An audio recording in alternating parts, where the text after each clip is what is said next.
ನಾಯಿ ಬೊಗಳಿದೆ ಅಂತ ನಟಿ ಅನಿತಾ ಭಟ್ ವಿರುದ್ಧ ಕಿರಿಕ್ ತೆಗೆದ ಪ್ರಕರಣಕ್ಕೆ ಸಂಬಂಧಿಸಿದಂತೆ ದೂರು ಮತ್ತು ಪ್ರತಿದೂರು ದಾಖಲಾಗಿದೆ. ಸಂಪಿಗೆಹಳ್ಳಿ ಪೊಲೀಸರು 2 ದೂರು ಪಡೆದು ಎನ್ಸಿಆರ್ ದಾಖಲಿಸಿದ್ದಾರೆ. ನಾಯಿ ಬೊಗಳಿದೆ ಅಂತ ಕೆಲವರು ಕಿರಿಕ್ ತೆಗೆದಿದ್ದಾರೆ ಅಂತ ನಟಿ ದೂರನ್ನ ದಾಖಲಿಸಿದ್ರೆ, ನಿಷೇಧಿತ ಪಿಟ್ಬುಲ್ ನಾಯಿ ತಂದಿದ್ದಾರೆ ಅಂತ ಎದುರಿನವರು ದೂರು ನೀಡಿದ್ದಾರೆ.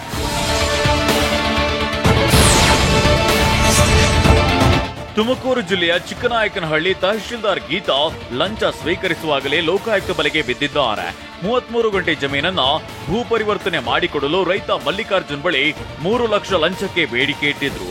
ಬೆಳಿಗ್ಗೆ 20,000 ಹಣ ಪಡೆದಿದ್ದ ತಹಶೀಲ್ದಾರ್ ಗೀತಾ ಸಂಜೆ ಇನ್ನೂ 30,000 ಹಣ ಸ್ವೀಕರಿಸುವಾಗ ರೆಡ್ ಹ್ಯಾಂಡ್ ಆಗಿ ಲೋಕಾಯುಕ್ತ ಬಲೆಗೆ ಬಿದ್ದಿದ್ದಾರೆ.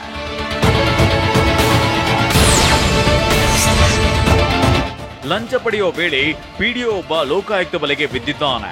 ಕೋಲಾರ ತಾಲೂಕಿನ ಅರಹಳ್ಳಿ ಗ್ರಾಮ ಪಂಚಾಯಿತಿ ಪಿಡಿಒ ಶಿವಾನಂದ ಗ್ರಾಮ ಪಂಚಾಯಿತಿ ಕಚೇರಿಯಲ್ಲಿ ಲಂಚ ಪಡೆಯುವ ವೇಳೆ ಲೋಕಾಯುಕ್ತ ಖೆಡ್ಡಾಗೆ ಬಿದ್ದಿದ್ದಾನೆ. ನಾಗರಾಜು ಎಂಬುವರ ಬಳಿ ಈ ಖಾತೆಗಾಗಿ 15,000 ರೂಪಾಯಿಗೆ ಬೇಡಿಕೆ ಇಟ್ಟಿದ್ದ. 5,000 ರೂಪಾಯಿ ಪಡೆಯುವ ವೇಳೆ ಲೋಕಾಯುಕ್ತ ಅಧಿಕಾರಿಗಳು ದಾಳಿ ನಡೆಸಿ ಬಂಧಿಸಿದ್ದಾರೆ.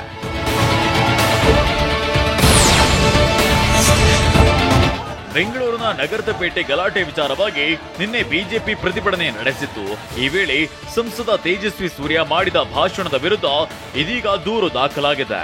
ಸಂಸದರು ಜನರ ಭಾವನೆ ಕೆರಳಿಸಿ ಶಾಂತಿ ಕದಡುವ ಹೇಳಿಕೆ ನೀಡಿದ್ದಾರೆಂದು ತೇಜಸ್ವಿ ಸೂರ್ಯ ವಿರುದ್ಧ ಚುನಾವಣಾಧಿಕಾರಿ, ಚುನಾವಣಾ ಆಯೋಗ ಹಾಗೂ ಹಲಸೂರು ಗೇಟ್ ಪೊಲೀಸ್ ಠಾಣೆಯಲ್ಲಿ ಕೇಸ್ ದಾಖಲು ಮಾಡಿದ್ದಾರೆ.